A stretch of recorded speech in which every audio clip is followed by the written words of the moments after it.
ډیر خلک د وخت مبارک کوتاهي کوي ځکه رسول صلی الله علیه وسلم دا خبره په حدیث کې کړې ده. په صحیح بخاری کې دا حدیث دی د عبد الله بن عباس رضی الله عنهما نعمتان مغبون فيهما كثير من الناس.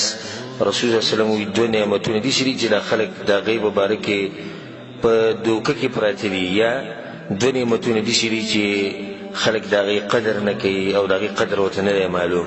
الصحة والفراغ، روغ بدن او فارغ وخت.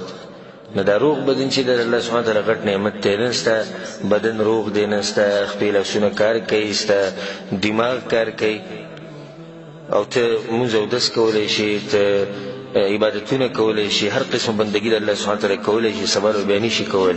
د دې وخت نه فائدہ غسته پکاري. مونږ سره د احساس نشتی چې وز زموږ د بدن روغ دی، کې دي سوال د بدن زماني او کې دي چې بیمار شم، کې دي چې ډیر خبر راتلی شي.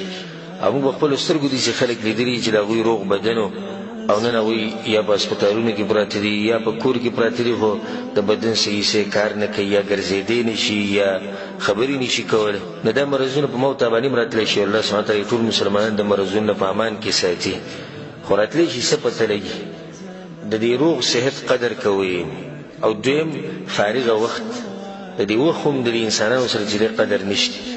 رسول صلی الله علیه وسلم د حدیث کې د خبرې ته اشاره وکړه چې غالبا خلک چې دین هغوی سره د وخت قدر نشته. امام حسن بصری رحمه الله وی یا ابن آدم، اے د آدم بچیه، انما انت ایام، ته دغه ورځې، اے د آدم بچیه ته دغه ورځو په شانې. کلما ذهب یوم ذهب بعض، چې ورځ لاړ شي نو ستا بعضې څه لاړ شي.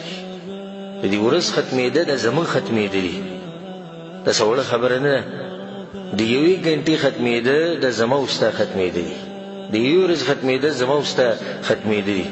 سبحان الله. د بعض دې خوشحاله شي چې زه ورځې اوړي او کلونه تېرېږي او کلي ته به ځو او دا به کوو دغه به کوو، او دې سادهګانو ته دا پته نشي چې دا وخت یې څومره اوړي نو ته رب العالمین ته نږدې کېږي. دا یو سفر دی موږ شروع کړی، د مور د خېټې نه راوتو سره دا سفر موږ شروع کړی. نو چا دا سفر لږ کړی دی، چا ډېر کړی دی، او د چا سفر ختمېدو ته نږدې دی، او د چا سفر چې دی هغه لا پاتې دی، ډېر دی. دا سفر ختمېږي په مرګ سره، بیا د هغې نه بعد د آخرت سفر شروع کېږي. نو اوس موږ په دې سفر کې یو. د څومره چې ورځ تېرېږي او وخت تېرېږي، زما او ستا د سفر چې دی دا کمېږي، رب العالمین ته موږ نږدې کېږو. نو په دې خوشحالېدنې دي پکار چې وخت اوړي او خبره ختمه شوه. شاعر وایي انا